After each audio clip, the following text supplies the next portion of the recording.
Hi again. So welcome to our very last Professor in the Kitchen video. Oh, I know. Today we're going to be cooking up a few Mexican dishes as we go through the Mexican-American War and culture and society along the U.S. Southwest Borderlands. Okay, and then we're going to actually be going over to West Campus at ASU, off the beaten path, and we're going to sit down with a professor there, Dr. Julia Sarreal, who is a Latin American historian, and we are going to have a spicy, fabulous tasting, okay? So I am starting here actually with my salsa. And in an odd way, we're going to cover three different dishes today. And believe it or not, salsa is one of the later ones in a lot of ways. And this specific recipe for salsa is actually a 19th century recipe from California. So hold on, I'm going to get real close to you. I forgot to get out the puree thingy doohickey. Now I'm going to back up like this. Okay, so sorry about that. You're going to start by taking a variety of peppers depending on your spice level. Some people chop them up rough. I'm going to puree mine, okay? Whee! But not a whole heck of a lot. I did not show you me preparing these peppers, which I was wearing rubber gloves. I should have been wearing a mask, but depending on how spicy, do not prepare peppers without coverage. I have learned this the hard way, okay? And I have known many a person to almost go to the emergency room because they were in agony after, if you have sensitive skin, it will literally, the capsicum or whatever they call it, and the peppers will burn you. If you get it in your eyes, horrible pain. If you get it in, if you breathe in the fumes, like you have to cut these open and then kind of scrape out those seeds and scrape out the interior a little bit. And if you breathe those hot fumes in, you can even burn, like I burned the inside of my nose before. It's crazy. And that, I think it's called capsicum, is the Greek word for bite. So as you can see, it is not the most pleasant of things. But yeah, so you can go as spicy or as not spicy as you want. But the base of this salsa, which is cooked, is essentially going to be vinegar and sugar cooked down in equal parts. The 19th century recipe, of course, like a lot of the 19th century recipes we've looked at, has a lot of quantity, with very large amounts. I think it called for like 12 onions, 12 peppers, and I don't know why they always like to have ingredients kind of even. I've noticed it in some of y'all's recipes y'all have been analyzing too. It's like, did you have to have them all be the same number? Because 12 onions is a lot more than 12 little peppers. But anyway, yeah, it called for a lot of stuff. 12 tomatoes, crazy. So I'm kind of reducing it down. So this may actually end up terrible. But I didn't want to make that much. And I didn't do the math. So I have ended up making however much this is. So I'm putting in like 3/4 cup vinegar. I'm going to stir in 3/4 cup sugar, and I'm going to let that come up to a boil. Other than like, you know, pico de gallo, like fresh cut stuff, I've never done a cooked salsa, but we'll see what happens. Okay, so we're starting off with these really basic ingredients of the New World that came from the New World, from the Western Hemisphere. Both tomatoes and peppers are actually members of the nightshade family. Yep, that nightshade family, where you get belladonna, where you get mandrake root, all kind of wonderful ways to poison people. So, in a lot of ways, when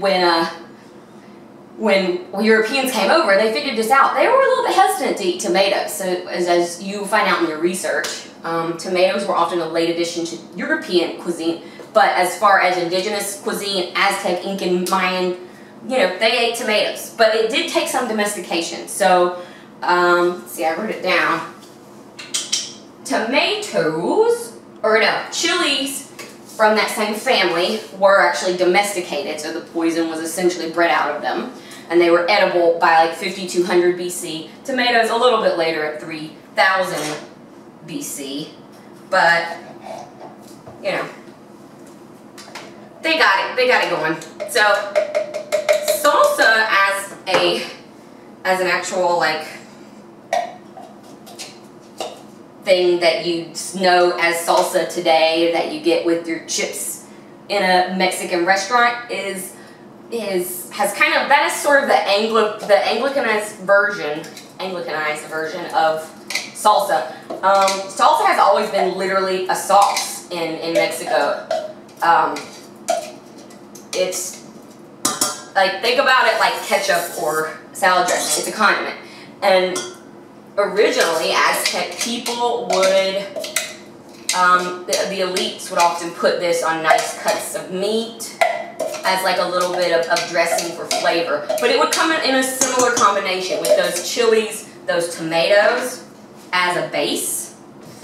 But they would also add in other New World vegetables that we don't really think of as Mexican, but were certainly extremely American. Squash seeds would be put in salsa, chopped up zucchini. And that's another thing too, is when we think about Mexican cuisine, we think about what is essentially Tex-Mex.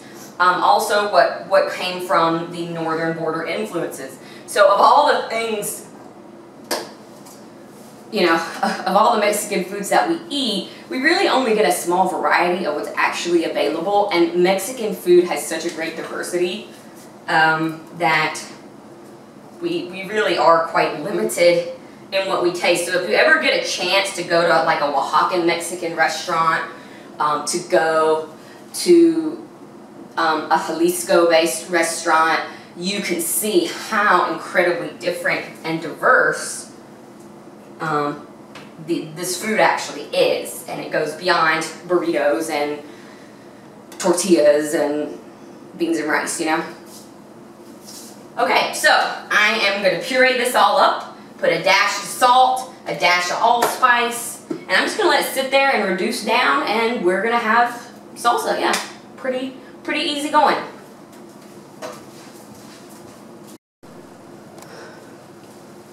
Okay, y'all, we are back. And let me tell you, I am cooking mole. I think it's mole de guajolote, which I don't know what the second part means. But this is the craziest thing I've ever cooked. And I don't mean like it's odd or different from things I've usually cooked. I mean, this is so extensive. This is so extensive. Anyway, I picked a simple mole. So apparently this is a dish made with love and pride and can take days to prepare. I'm doing a little quickie version that's still supposed to be pretty good. But mole, the sauce. Oh no, the oil is... As you see, things are getting crazy up in here. I'm gonna light myself on fire in a minute. Mole is considered like the national dish of Mexico. It has its roots further down south in Pueblo and Oaxaca. But in a nutshell, it combines the kind of age-old Mesoamerican classic ingredients of tomato and chocolate, yep, unsweetened chocolate, with old world spices. Now when I say old world, I mean what we call Europe, Asia, Africa, that kind of thing.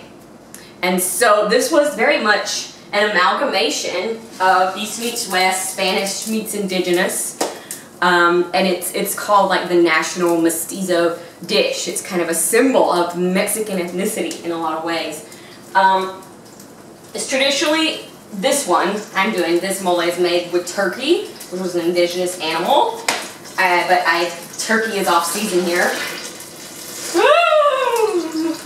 Sorry, I'm frightened. Turkey is off season right now, so I had to get chicken, next best thing. And I have for about an hour been boiling up chicken with bones, like legs, chest with ribs, until it was like falling off the bone. Took the bones out, saved a little of broth, and now right here I have a various and sundry cuts of chopped up and pulled apart turkey, okay, which I am going to now cook and hopefully not burn my home down in this pot of very hot oil. Oh, it cooled down.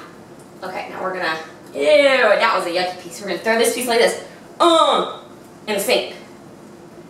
Can you tell I'm good at the sports games?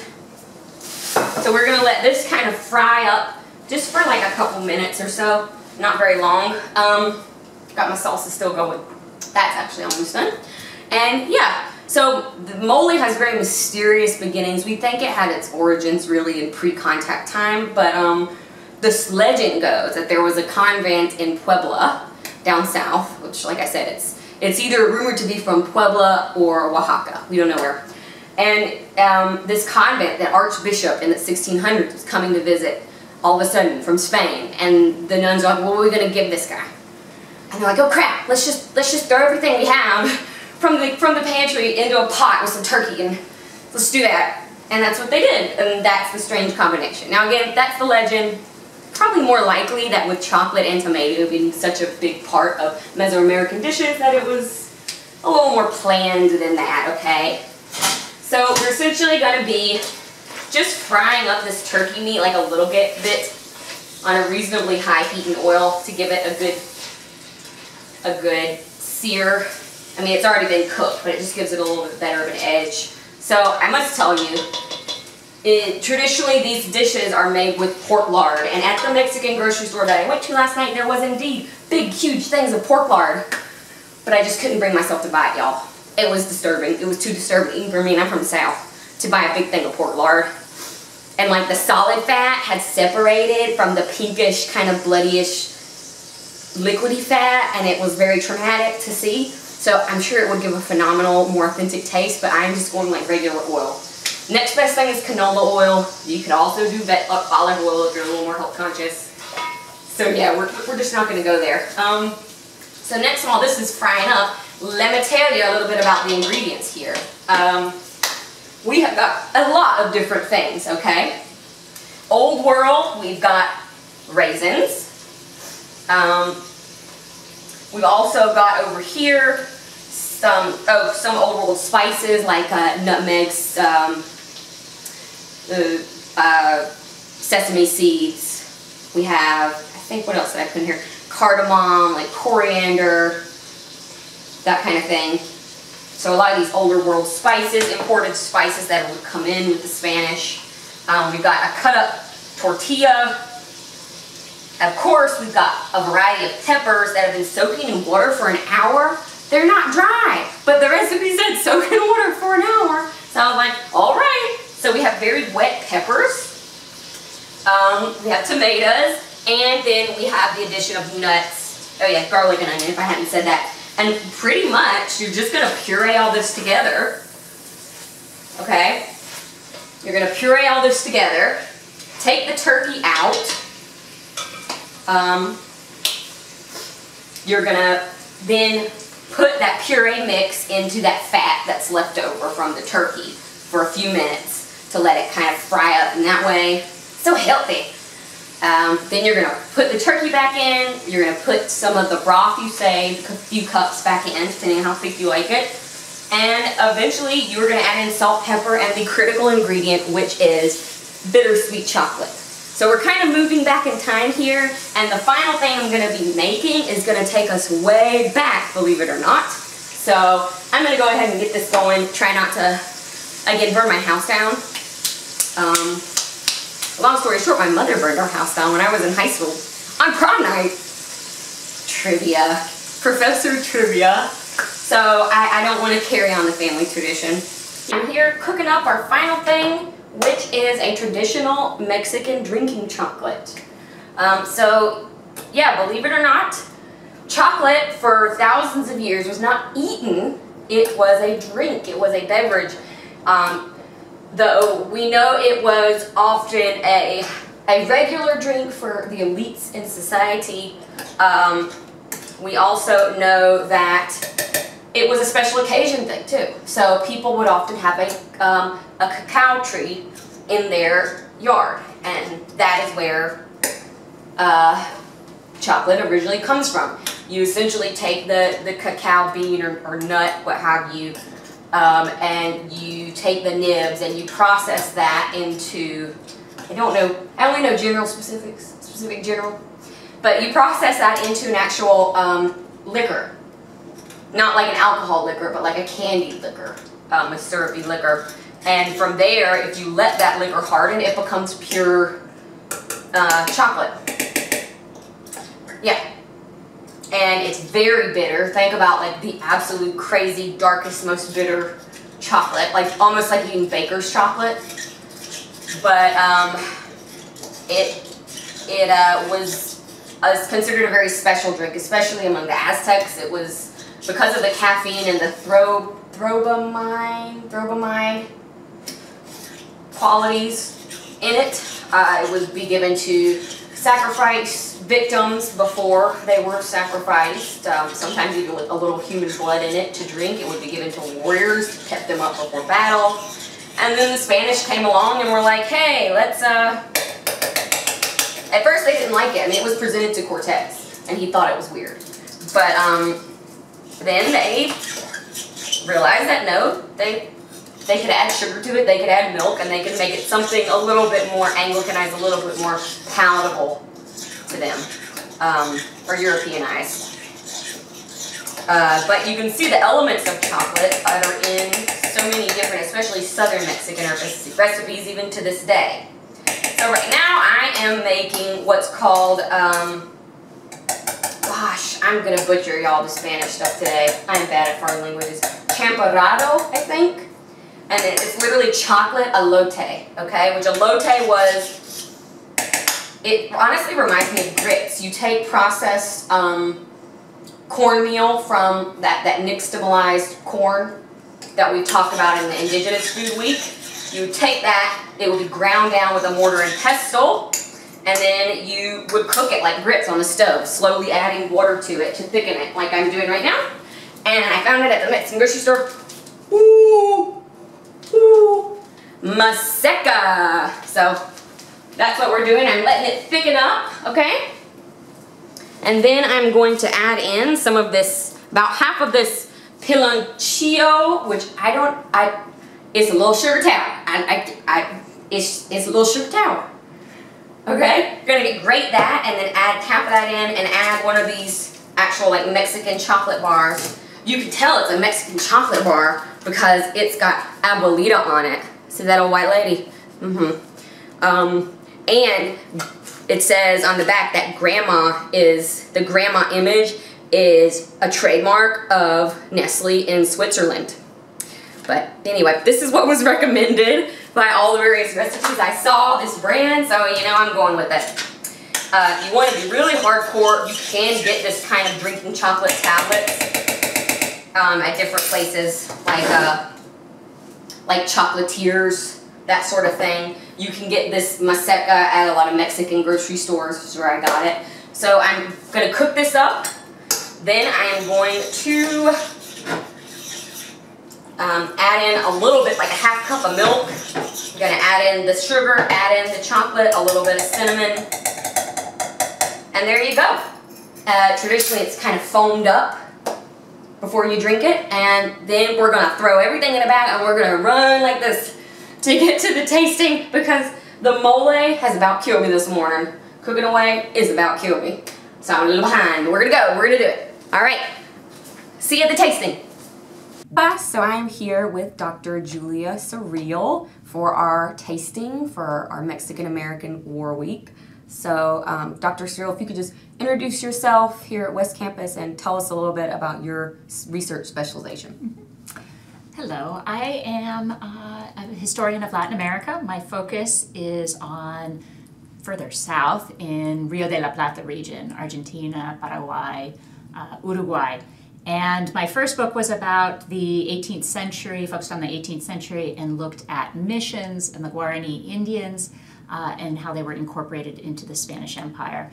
Some of those themes carry over into the U.S. Southwest and northern Mexico, where there were also missions and indigenous peoples, but they were also quite distinct circumstances. My current research is on yerba mate, and it's a tea, caffeinated tea that's widely drunk in Argentina, Uruguay, Paraguay, and southern Brazil. And I look at how its meaning has changed over time and how it can help us understand Argentine history. Okay, so first, before we start digging into the food, one thing we discovered in Soul Food Week was how international Southern food actually is with all these different groups. And what I found interesting as I started to research and cook these dishes was there's almost like a double fusion going on between different time periods. Like there's this much, much earlier sort of, like in Mexico, Aztec influence over the region. And then much later, there is the Spanish and the American and that sort of thing. I mean, do you see that as well further south? Like there's a strong Mayan influence, Incan, that you almost have two conquering groups. Yeah, I'm working closely on Argentina now, and that's a very unique place because you do have an indigenous influence, but they had super high inflows of immigration, and so European immigration. In fact, when the United States got most of its immigration in the 19th century, beginning of the 20th century, Argentina actually had more immigrants per capita than did the United States. So much of even the Spanish spoken in Argentina has kind of an Italian lilt to it, and you see a lot of impact on diet as far as gnocchi, pizza. But it's much more of a modern influence. In Paraguay, you see the continued indigenous influence with mandioca or yuca and beans and many other things too. I find it interesting, the comparison there, because, and we don't go a lot into this time period, but you have the same sort of immigration pushes, not necessarily lining up with the U.S. immigration pushes, but coming into Mexico. And so you can't think, oh, it was Spanish, indigenous, and then eventually American, and that's it. Because you also have all these other different groups immigrating from Europe. There's a really strong Lebanese presence just south of the border with Arizona. You have the secret Jews, crypto Jews, and that Jewish influence on some dishes and foods. Yeah. But with that, it's also interesting is how groups have been renamed and condensed into identities that they don't really stand for. So like what I see in Argentina is they refer to turcos, which is anybody from the Ottoman Empire. It doesn't mean that you're from Turkey. It means basically from the Middle East. And in the colonial period in Mexico especially, and elsewhere in the Spanish Americas, there's references to indios chinos and people who were Chinese. But in fact, that could be somebody from the Philippines, from India. Chinese was used to describe people from all of Asia. And yes, these people are influencing cuisine and other practices, medicines, for example. And there are groups within those kind of what we think of as the big three cultures coming into Mexico, like Moorish influences on the Spanish, different minority indigenous groups that were within the Aztec Empire. So it's just such a really rich, complicated history, and that goes right into the food. And as we've talked about, I've got a salsa recipe here from California. I've got a mole recipe, which is going to be more South Mexico influenced. Of course, the tortilla, which I think is standard over most of Mexico. And then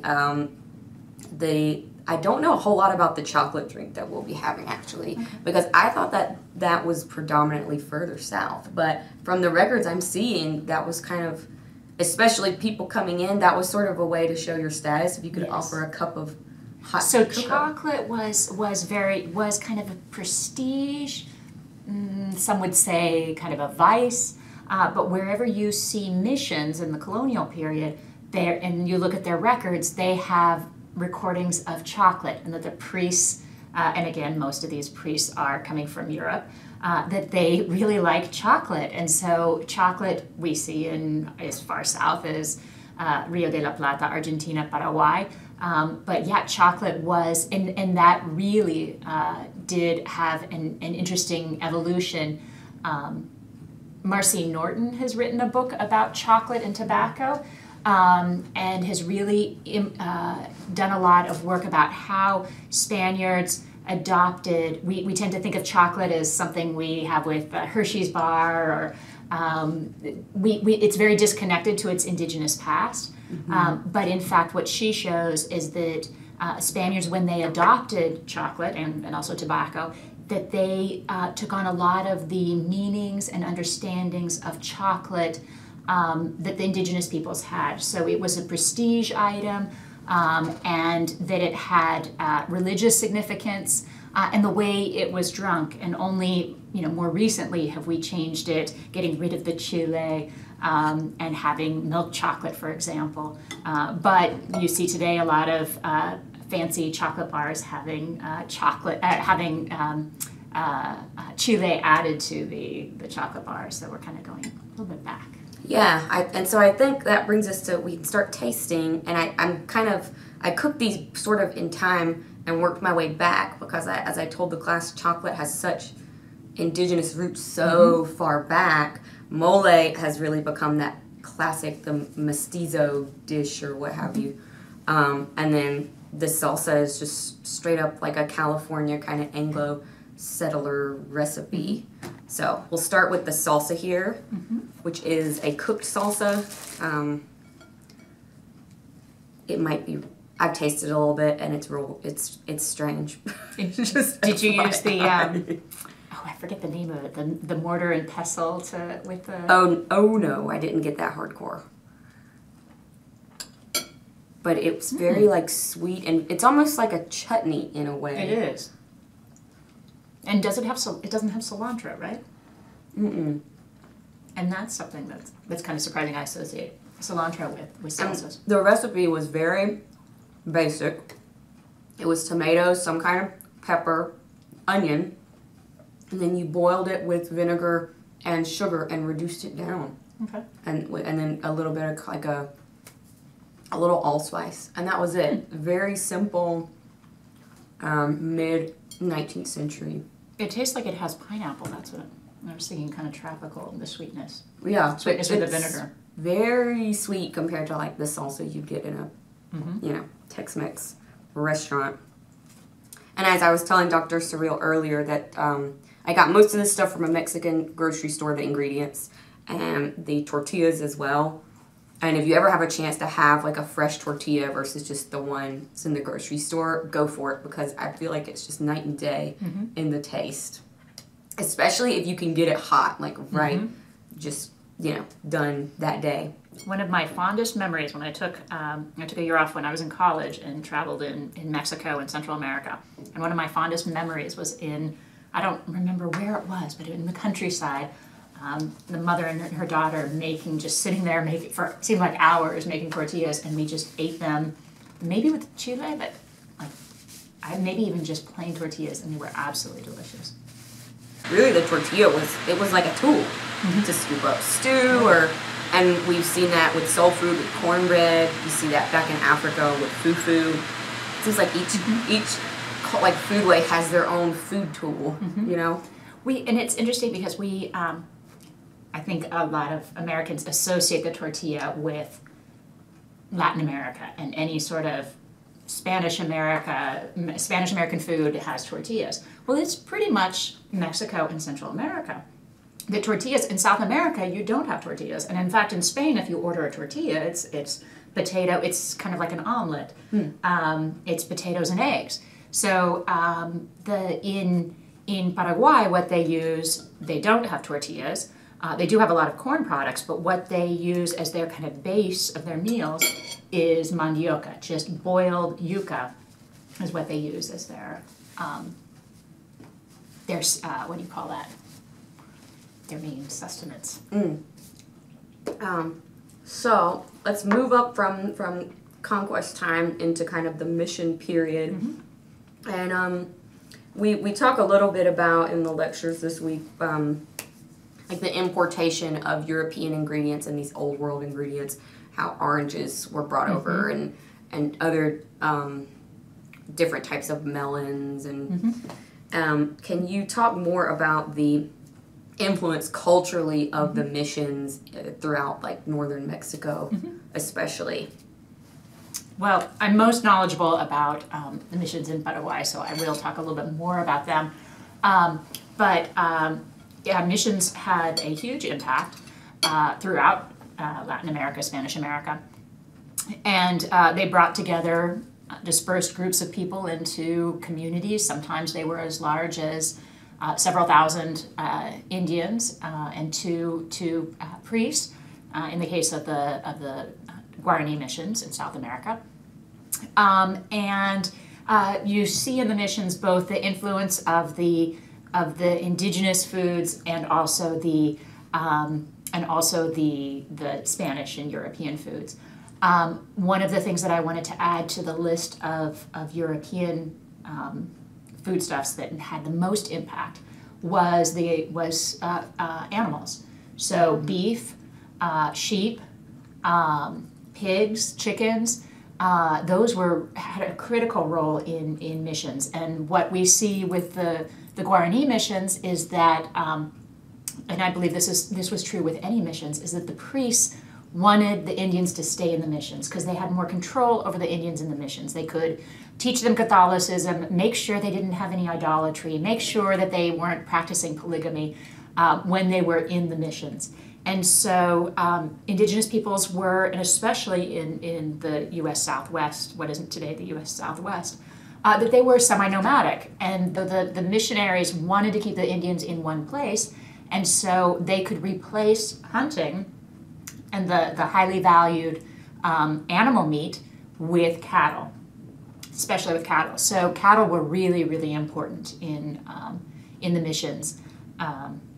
But you also see indigenous peoples continue to do hunting and gathering.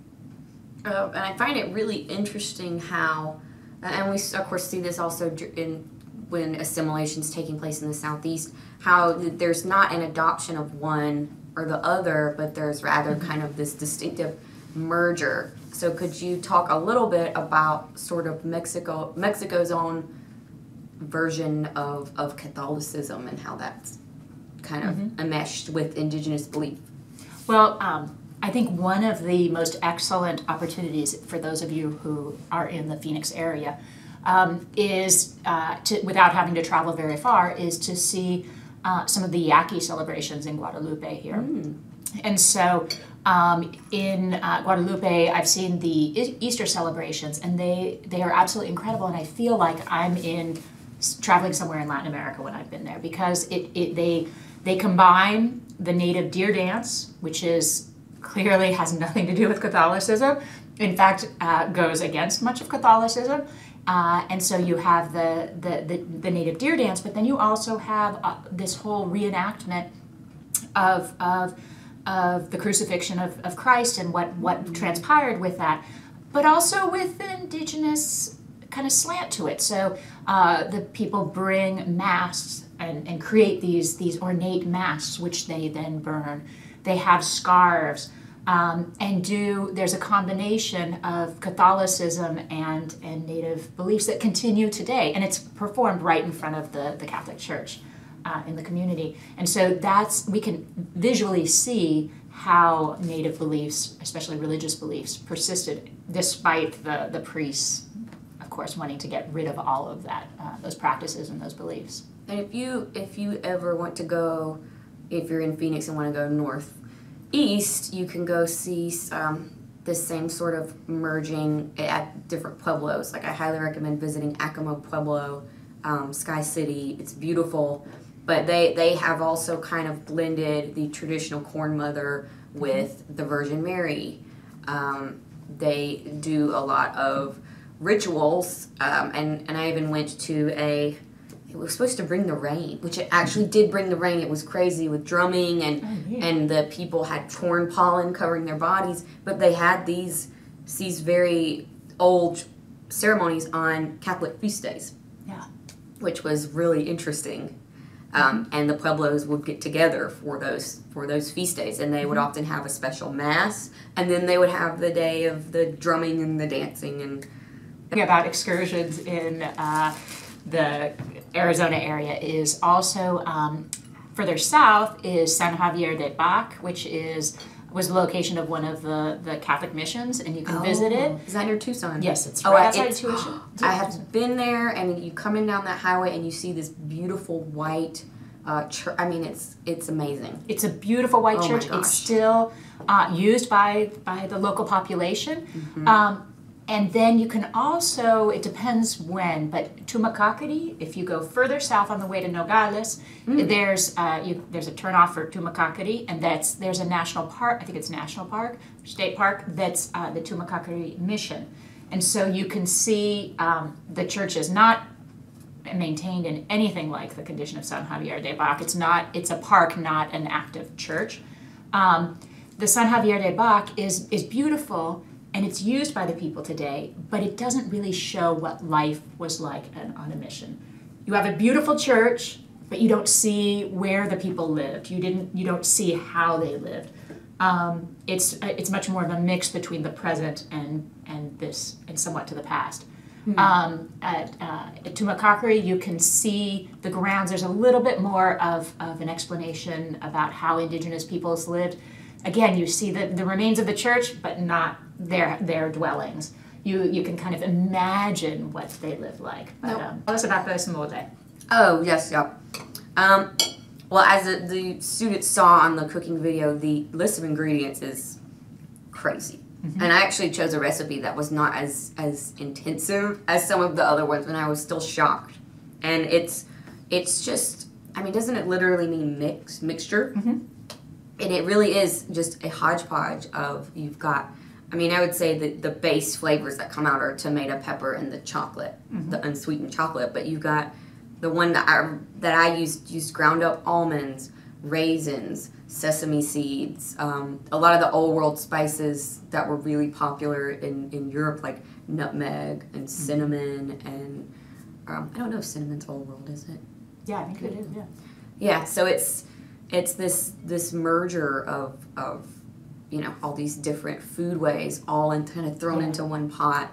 And you can kind of see with the list of ingredients that you're mentioning that this is something that didn't originate in the kind of the U.S. Southwest area. You're not having as much exposure to all of these diverse ingredients, whereas in southern Mexico there is much more contact and much more intermingling and mixing. And I'm impressed that you made it from scratch, because I've always just used, you can get like the mole paste at the grocery store, and you just add some chicken broth and I don't know, I forget what else. Well, I'm Southern, so my grandmother would be rolling in her grave if I did that. I felt bad enough that I didn't make the tortillas, so. I think you need the special, like the big thing. Yeah, I think that's called. I don't know. I the first time I had a fresh tortilla like that was in Mexico City. And I went to Mexico City for a week before I had my son. And I swear, like, you see more of the foods like this in Mexico City, really diverse. And I swear I ate the world for a week. Yeah. And then I spent 2 weeks after that incredibly, violently ill. Oh, no! Yes. I got, my Mexican friend said I got Montezuma's revenge. Oh, dear. And you were pregnant. No, it was just before I got pregnant. It was kind of my last wild and crazy hoorah. And so I ate grasshoppers, I ate bugs. Wow. I ate street food from little old ladies.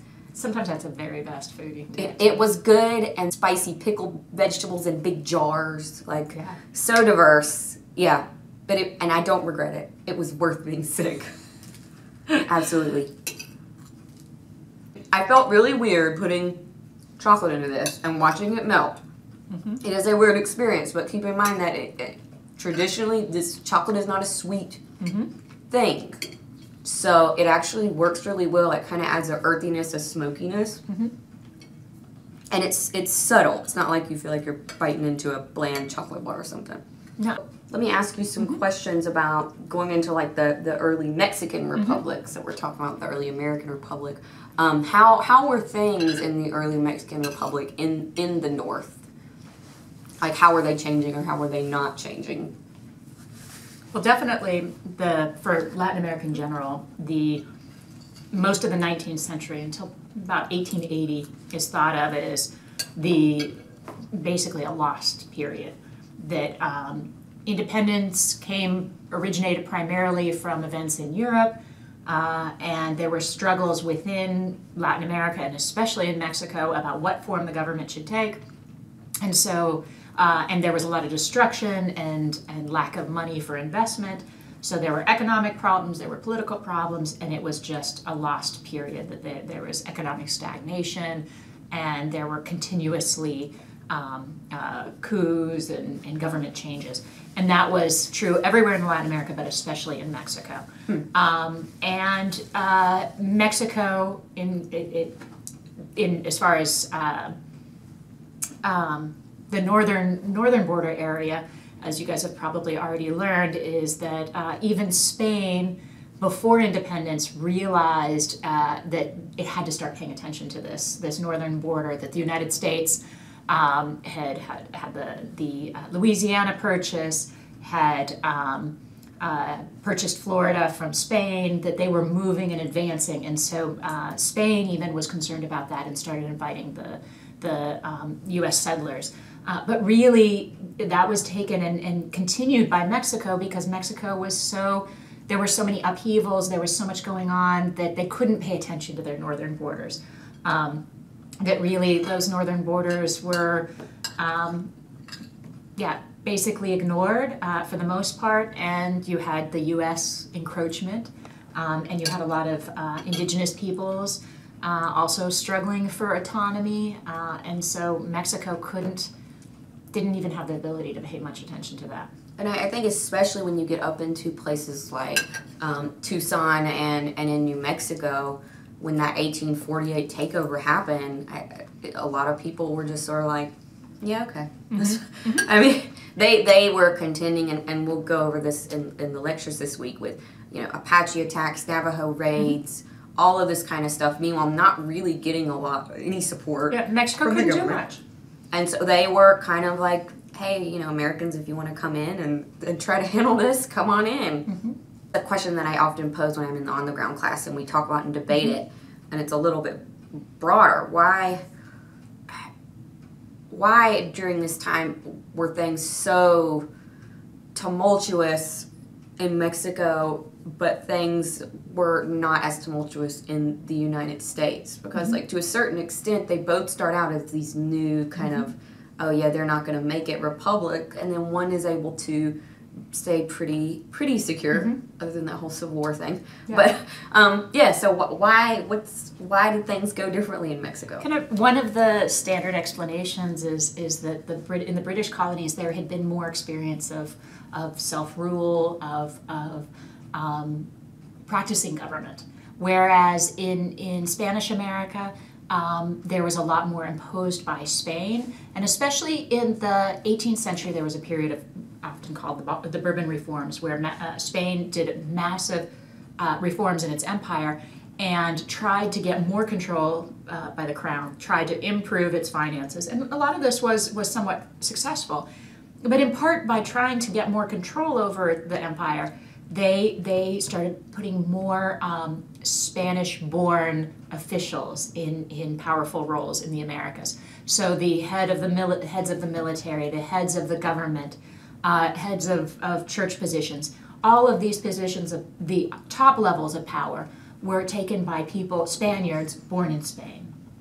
And so what's called the Creole population, the population that's Spanish born in the Americas, they hadn't had a lot of experience governing.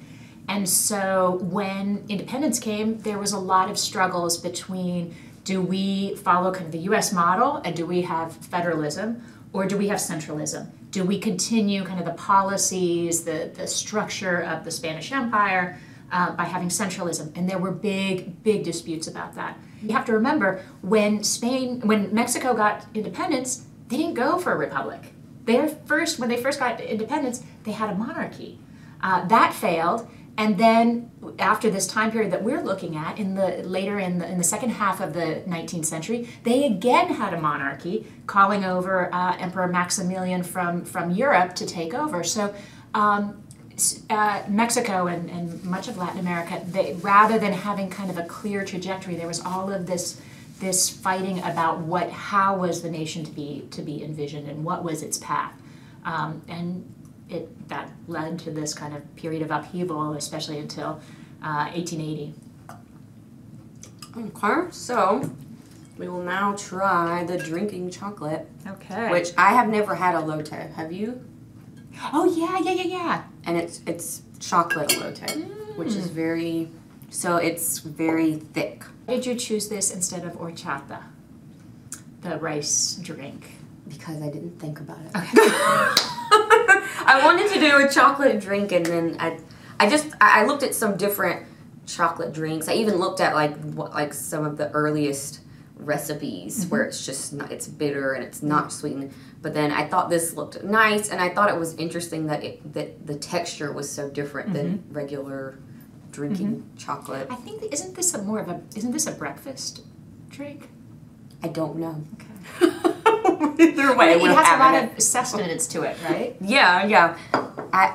Yes. I think, you know what? And with the masa flour, it had recipes on it almost like an oatmeal or porridge or grits that you could do with it. So I guess this was a chocolatey version. Yeah. It's been a long time since I've had this.